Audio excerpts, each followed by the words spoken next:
আজি আমি আলোচনা কৰিবলৈ ওলাইছোঁ দ্বিঘাত সমীকৰণ ক্লাছ 10ৰ হয়। দ্বিঘাত সমীকৰণটো হৈছে কোনো বীজগণিতীয় ৰাশিৰ যদি চলকৰ উচ্চতম ঘাতটোৰ মান যদি 2 হয় তেতিয়াহ'লে তাক দ্বিঘাত সমীকৰণ বুলি কোৱা হয়। বীজগণিতীয় ৰাশি বুলি ক'লে আমি এতিয়া বীজগণিতীয় ৰাশি এটা লৈ লওঁ। দ্বিঘাত সমীকৰণ আলোচনা কৰিব লৈছোঁ। দ্বিঘাত সমীকৰণ। এতিয়া আমি এটা যদি বীজগণিত ৰাখি লওঁ ax² + bx + c = 0। এইটো এটা দ্বিঘাত সমীকৰণ হ'ব, কিয়নো ইয়াৰ চলক xৰ ঘাত হৈছে 2 আৰু ইয়াত চলকৰ ঘাত হৈছে 1। গতিকে ইয়াত উচ্চতম ঘাতটো হৈছে 2, গতিকে ইয়াতে দ্বিঘাত সমীকৰণ হ'ব। কিন্তু তাৰ আগতে আমি জানিব লাগিব ইয়াতে a, b আৰু c তিনিটা বাস্তৱ সংখ্যা আছে। এই বাস্তৱ সংখ্যাকেইটাৰ ভিতৰত এটোৰ মান 0 হ'ব নোৱাৰিব, তেতিয়াহে ax² + bx + c = 0 এটা দ্বিঘাত সমীকৰণ হ'ব। আৰু এইটো a, b আৰু c তিনিটা বাস্তৱ সংখ্যা। আমি এতিয়া দ্বিঘাত সমীকৰণটো আমি সাধাৰণতে 2 প্ৰকাৰৰ পাওঁ। এটা হৈছে শুদ্ধ দ্বিঘাত সমীকৰণ।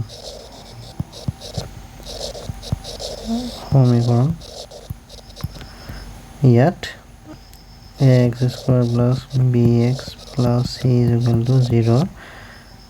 ইয়াত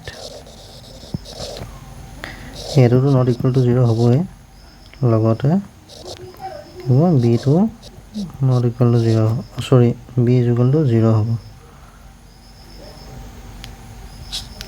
b = 0 হ'ব, তেতিয়াহে শুদ্ধ দ্বিঘাত সমীকৰণ হ'ব। অৰ্থাৎ ax² + c = 0 এটা শুদ্ধ দ্বিঘাত সমীকৰণ। আৰু 2 নম্বৰটো হ'ব মিশ্ৰ দ্বিঘাত সমীকৰণ। মিশ্ৰ দ্বিঘাত সমীকৰণ। ইয়াত a টো not equal to 0 হ'ব, b not equal to 0 হ'ব। এতিয়া আমি দ্বিঘাত সমীকৰণটো লিখিছোঁ ax² + bx + c = 0। দুটা আছে দ্বিঘাত সমীকৰণ। এই সমীকৰণটো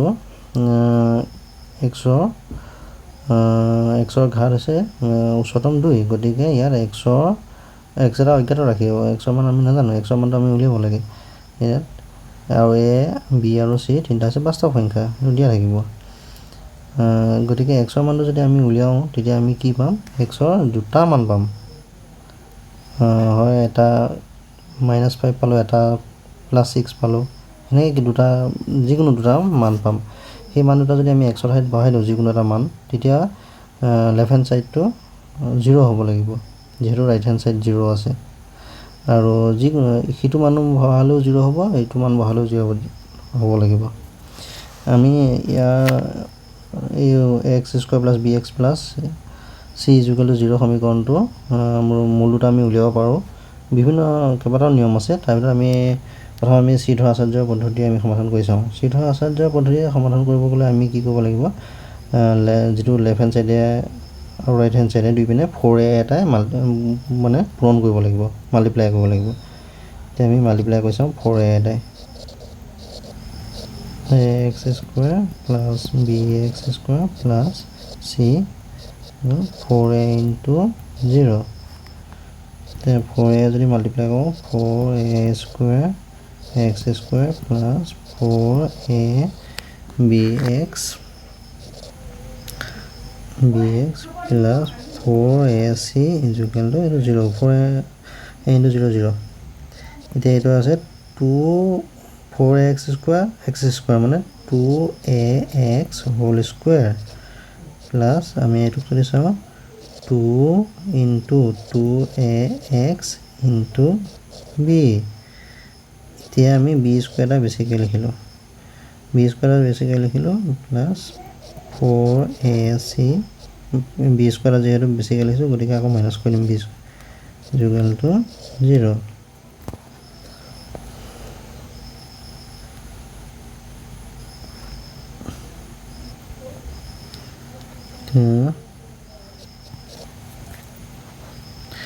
এইটো কি হ'ব 2x square plus 2 into twice x into B plus B square মানে a plus B whole square formula আছে গতিকে a ইয়াতে twice ax plus B whole square আৰু বাকী এইখিনি আমি ৰাইট হেণ্ড সাইডলৈ গুচি যাম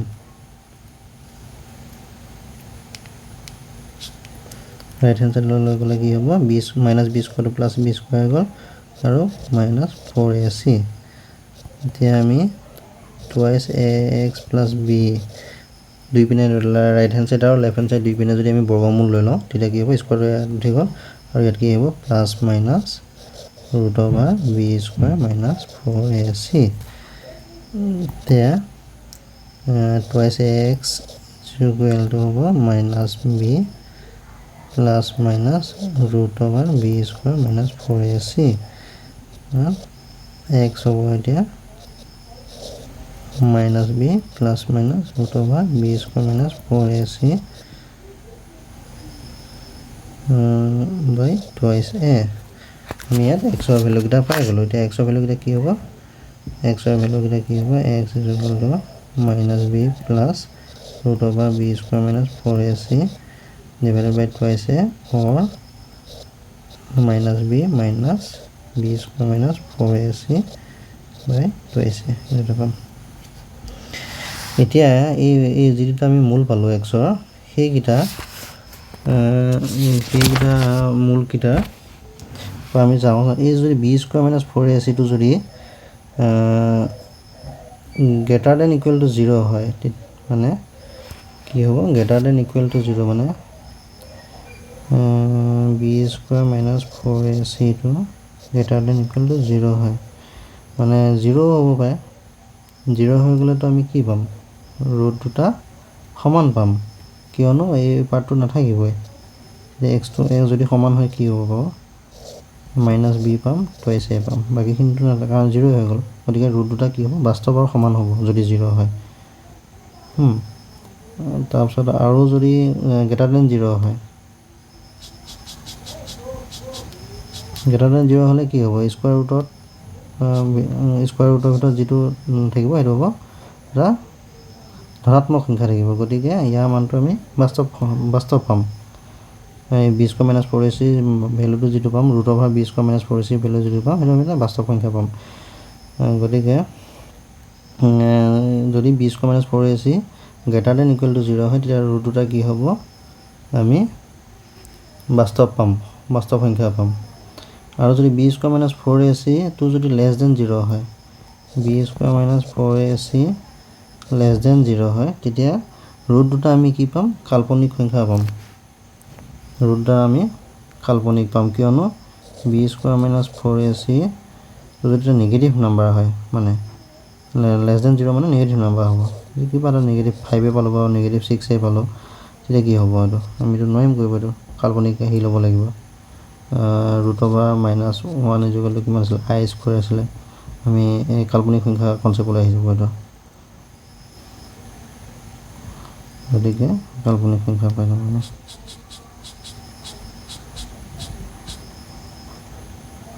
আৰু ইয়াতে আমি কি কন্ডিশন আছে যদি হে b square minus 4ac greater than 0 হয় তেতিয়া মূল দুটাটো দেখাৰ কাৰণে কি হ'ব বাস্তৱ সংখ্যা হ'ব আৰু সমান নহয় তো কি হ'ব ৰিয়েল নাম্বাৰ হ'ব কিন্তু নট ইকুৱেল হ'ব না ইকুৱেল হ'ব ৰুট দুটা দুই number b square minus 4ac equal to 0 হ'লে ৰুট দুটা কি হ'ব বাস্তৱ হ'ব আৰু ইকুৱেল হ'ব real number and equal number root দুটা ইকুৱেল হ'ব যদি b স্কয়াৰ মাইনাছ 4ac টো যদি এটা পূৰ্ণ বৰ্গ হয় পূৰ্ণবৰ্গ হয় আৰু এ বি চি এই বাস্তৱ সংখ্যাকেইটা যে পৰিমেয় সংখ্যা হয় তেতিয়াহ'লে মূল দুটা পৰিমেয় হ'ব আৰু অসমান হ'ব। আৰু যদি বি স্কোৱাৰ মাইনাছ 4ac এটা পূৰ্ণবৰ্গ নহয় তেতিয়াহ'লে মূল দুটা অসমান হ'ব আৰু অপৰিমেয় হ'ব। বাস্তৱ মূল হ'ব অসমান, বাস্তৱ মূল দুটা অপৰিমেয় হ'ব আৰু এটা আনটো কি হ'ব সংযুগ্ম হ'ব।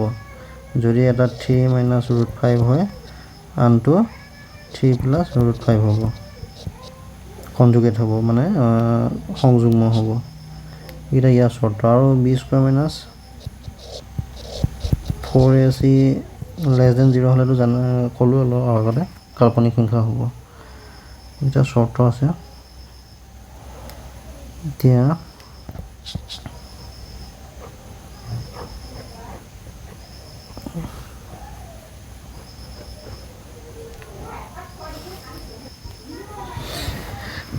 আমি ৰুট দুটা যিটা আমি ৰুট পাইছিলোঁ ন, ৰুট দুটা আমি যোগফল আৰু বিয়োগফল উলিয়াব পাৰোঁ। আমি যদি ৰুট দুটা আমি ৰুটটো যদি আলফা ধৰোঁ, আলফা আৰু বিটা ধৰোঁ, ৰুট দুটা মানে এক্সৰ মান আলফা আৰু বিটা ধৰোঁ, তেতিয়া আলফাটো আমি কি পাম minus B plus root over B square minus 4ac by 2ac আৰু বিটা পাম minus B square minus 4ac by 2ac। এতিয়া আলফা প্লাছ বিটা যদি কৈ চাওঁ, আলফা প্লাছ বিটা কিমান হ'ব minus B plus B square minus 4ac by 2ac plus minus B square minus 4ac by 2ac। এতিয়া যদি আমি এলচিএম হওঁ 2ac আহি যাব minus B plus B square minus 4ac প্লাছে মাইনাছে মাইনাছ, প্লাছে মাইনাছে মাইনাছ আকৌ বি স্কোৱাৰ মাইনাছ 4ac। এইটো root over minus B square minus 4ac আৰু root over minus B square minus 4ac, আগত প্লাছ আছে আগত মাইনাছ আছে কাটা কাটিব মাইনাছ বি মানে টুৱাইছ মাইনাছ টুৱাইছ বি বাই 2ac, তলত 2ac 2টো কাটা গ'ল মানে মাইনাছ বি বাই এ, অৰ্থাৎ ৰুট দুটাৰ যোগফল কি হয় মাইনাছ বি বাই এ আৰু ৰুট দুটাৰ পৰমফলটো হ'ব minus B square minus 4ac c by 2ac into minus B minus root over B square minus 4ac by 2ac।